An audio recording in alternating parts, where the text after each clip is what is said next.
The file opens with the dry scrape of a metal drawer pulled open in a dim concrete bunker, a wartime filing room where humidity warped documents and clerks stamped the word secret so many times the ink ate into the paper.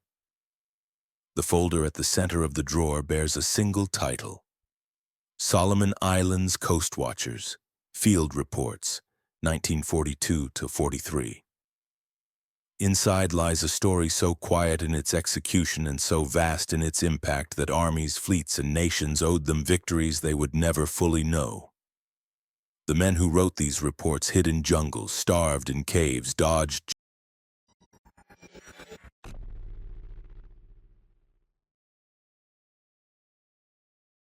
Japanese patrols, watched comrades die, and yet they broadcast warnings that shaped the outcome of an entire campaign. The battle for Guadalcanal, the strategic hinge of the Pacific War. The opening imagery shows WWII soldiers locked in combat, rifles bucking, dirt exploding around them. In 1942, this violence stalked the jungles of the Solomon Chain, where Allied and Japanese forces collided for the first major ground battle of the Pacific. But behind those front lines, unseen, unsupported, and unrecognized, operated a network of watchers who had no uniforms, no fortifications, and no rescue. They had radios, they had knowledge of the land, and they had courage. Next, tanks rumbling across Europe mirror the global nature of the conflict, but far from these armored columns, the Solomon Islands had no roads, no steel, no infrastructure. They were raw jungles, coral coasts, volcanic ridges, and mosquito-thick swamps where disease killed faster than bullets. Yet it was here, at the edge of the mapped world, that the stakes of the Pacific War crystallized.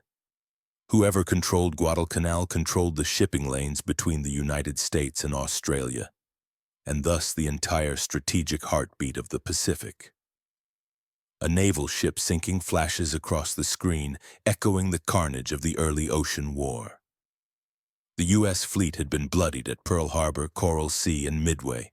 While those battles turned the tides, the Solomons would test endurance. Japanese forces moved south with stunning speed, seizing islands and building airfields that threatened to cut Australia off entirely. And then, on Guadalcanal's northern shore, Japanese engineers began constructing what they called Henderson Field. The United States knew it had days, maybe hours, to act. Fighter planes roar across the sky. In August 1942, U.S. Marines launched the first major American offensive of the war, landing on Guadalcanal and seizing the unfinished airstrip. It was the beginning of a 6-month struggle across jungle ridges, coral coves, and blood-soaked rivers. But long before American boots hit the beaches, long before Washington even understood the geography of the Solomons, a handful of civilian volunteers had already taken up their posts. They were the Allied Coastwatchers, Australians, New Zealanders, Solomon Islanders, and their mission was brutally simple: hide behind enemy lines and report every ship, every aircraft, every movement. They worked alone or in pairs, armed with rifles older than they were. They survived only with the help of local islanders who risked their lives to shelter them.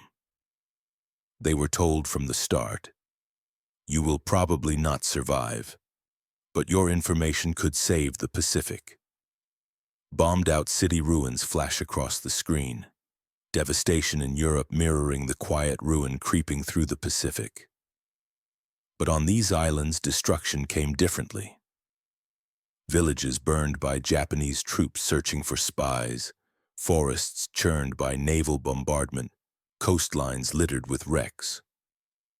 Allied troops landing on beaches reflect the Marines storming Guadalcanal in August 1942. That landing was made possible only because coastwatchers had already reported the location of the Japanese airfield, the enemy troop presence, and the gaps in Japanese patrols. Their signals helped the invasion succeed with minimal surprise. Civilians fleeing destroyed villages evoke the plight of Solomon Islanders who hid coastwatchers in caves, fed them with root vegetables and fish, and carried messages barefoot through jungle trails thick with Japanese patrols. Without these islanders, no coastwatcher would have survived a week. Radio operators tapping messages appear. This is the heart of the story. Coastwatchers operated hidden radios powered by hand crank or makeshift batteries, often protected by nothing but jungle foliage. They transmitted short bursts, knowing the Japanese used direction-finding equipment. If a signal lasted too long, the patrols would converge and kill everyone they found. Nurses caring for the wounded represent the improvised medicine practiced by coastwatchers. Fever could cripple them. Malaria swept through their camps. Cuts festered. Supplies ran out. Yet they stayed. Generals bending over maps symbolized the growing importance of the intelligence they provided. American commanders on Guadalcanal received alerts of incoming Japanese air raids hours before aircraft appeared overhead. These warnings allowed pilots to get airborne, gunners to prepare, and troops to brace for bombardment. Without these early warnings, Henderson Field, the linchpin of the battle, might have been obliterated.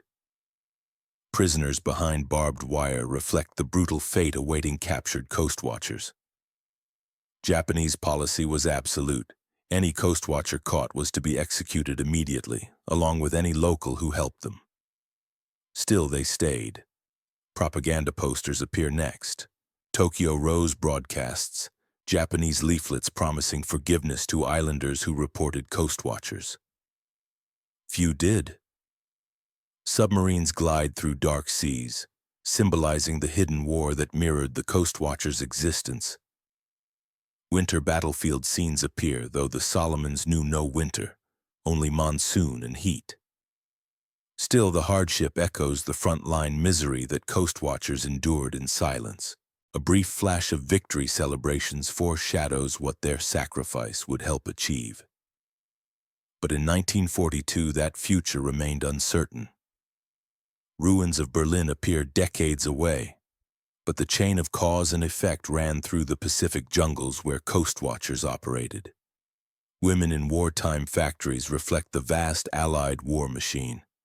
Yet the battle for Guadalcanal turned not on factories but on scraps of intelligence sent from hand-built jungle stations. Artillery fire fills the frame, mirroring the nightly bombardments the Marines endured. Each night, Japanese destroyers, the Tokyo Express, raced down the slot to deliver reinforcements and shell the airfield.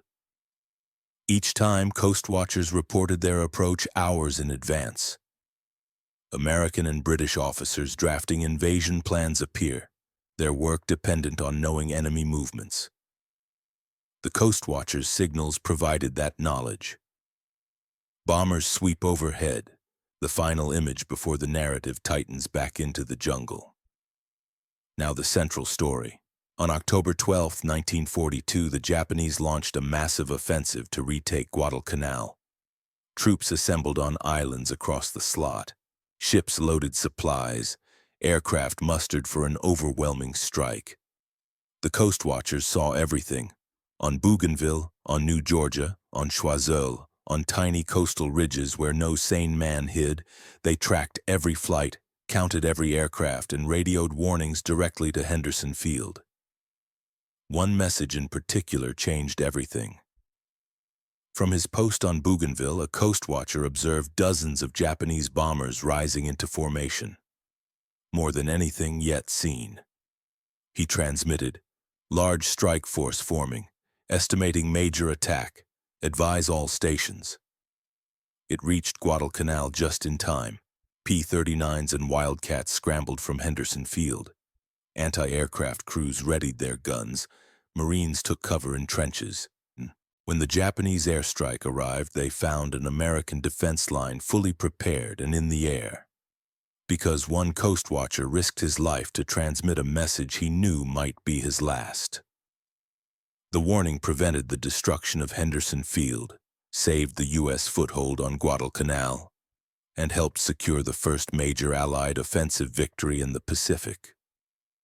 Some coastwatchers did not survive the campaign. Some were discovered, hunted, and executed. Some vanished into the jungle, never found. Many islanders who protected them were killed in reprisals. But the network held. By the time the Japanese evacuated Guadalcanal in February 1943, high-ranking U.S. officers stated plainly, without the Coastwatchers, the Guadalcanal campaign would have failed. This was not exaggeration. It was a tactical truth. By giving warning, they gave time. By giving time, they saved lives. By saving lives, they altered the course of the war. Their radios were primitive. Their shelters were leaves. Their endurance defied reason. But their intelligence shaped history. The Coastwatchers were the unarmed eyes of the Pacific, the doomed, hidden men who chose to stand behind enemy lines long enough to send the messages that saved Guadalcanal and helped turn the tide of the Second World War.